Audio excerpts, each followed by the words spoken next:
like person, because teams in the National League East used to build their bullpens to make sure they could get Ryan Howard and Chase Utley out.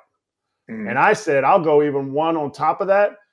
Ryan Howard created the shift in the big leagues because you were one of the first people that I ever saw dudes like start to shift, like putting dudes out in right field. So am I right or am I wrong? And how much would your career have changed had they not had they banned the shift sooner when you were still playing?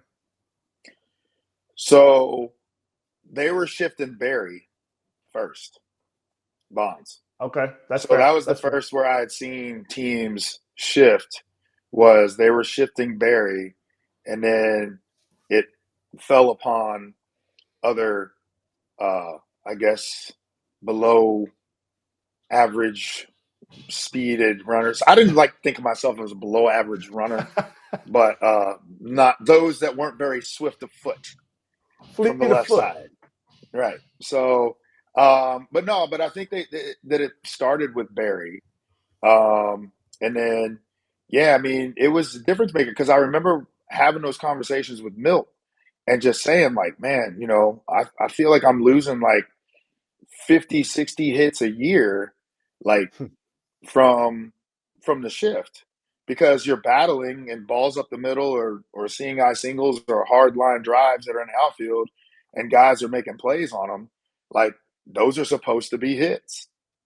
And because I always thought that like once the ball leaves the infield, if a guy made the play and he threw it away, to me, I'm like, that's a hit, bro. You're not. He's not playing routine second base. That's like trying to have the right fielder throw you out from first, from right field.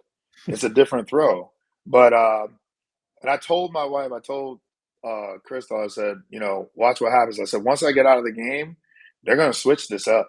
They're gonna get rid of that shift at some point. Watch because guys' numbers were struggling or were all going down. Like the quality of players and um, people's numbers were going down. That it was really starting, I think, to damage the product of the game. Because if you remember, Bryce made the All Star team and he was hitting like 216. Yep. I was like the Biggie and Tupac are doing that stuff, bro. I was like, hey, I can hit 220, 240. Put me in All Star. Like I'd have been a 9-time All Star. Like, but it's You're crazy because when you look at the game from that aspect, right, and you look at the game from when we were playing, like at first base, you had Pujols, you had me, you had Lance Berkman, you had Carlos Lee, you had Derek Lee, um, Adrian Gonzalez. Like, bro, the, Prince. the amount of first basemen at that time, it was like trying to make an all-star team was like it was insane.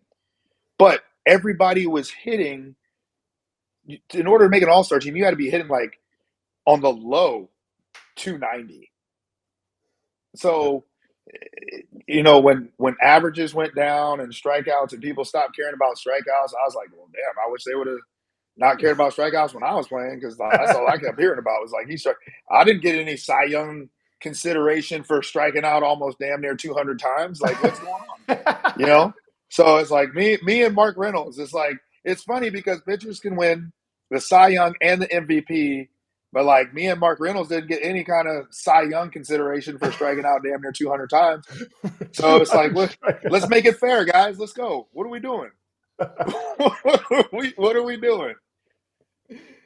I like that. But I like Yeah. that. that's where you learn, man. But the strikeouts were a part of the game, and it was just interesting that with the shift, I think them eliminating the shift in my mind, no doubt. I'm a Hall of Famer. My average, I'm probably somewhere in the 280, 290 range. You're giving me more hits, you're giving me more RBIs. So in my mind, yeah, I would probably been a Hall of Famer if there's no shift.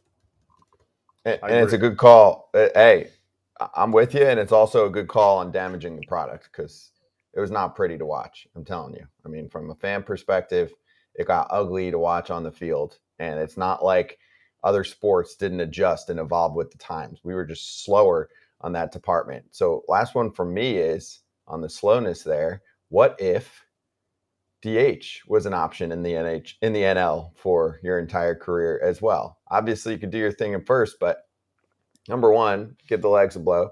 Number two, the whole Tommy situation that we were talking about earlier. Well, we got a spot for you. Come on down instead of your boy KK getting up at the plate in the 9 spot.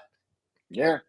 No, you know what? It changes that dynamic because it's going to be able to add, 3, 4, 5 more years on a guy's career to where they can continue to play. And it's kind of like it's almost like a partial day off when a guy just can go in there and go and hit and not have to necessarily go out into the field so they can kind of rest their legs and rest their body just a little bit, and they're going up there and just going to hit. So, I think when teams are now going to sign these guys to these large long-term deals, that definitely plays a factor to where it's like, okay, well, if he can't, if he's not as mobile and can't get him out on the, on defense, well, at least we can keep his bat in the lineup as long as he's still producing. So, that definitely, had that been there when I was still playing, like, yeah, probably could have eked out another 2-3 years and shut pieced it.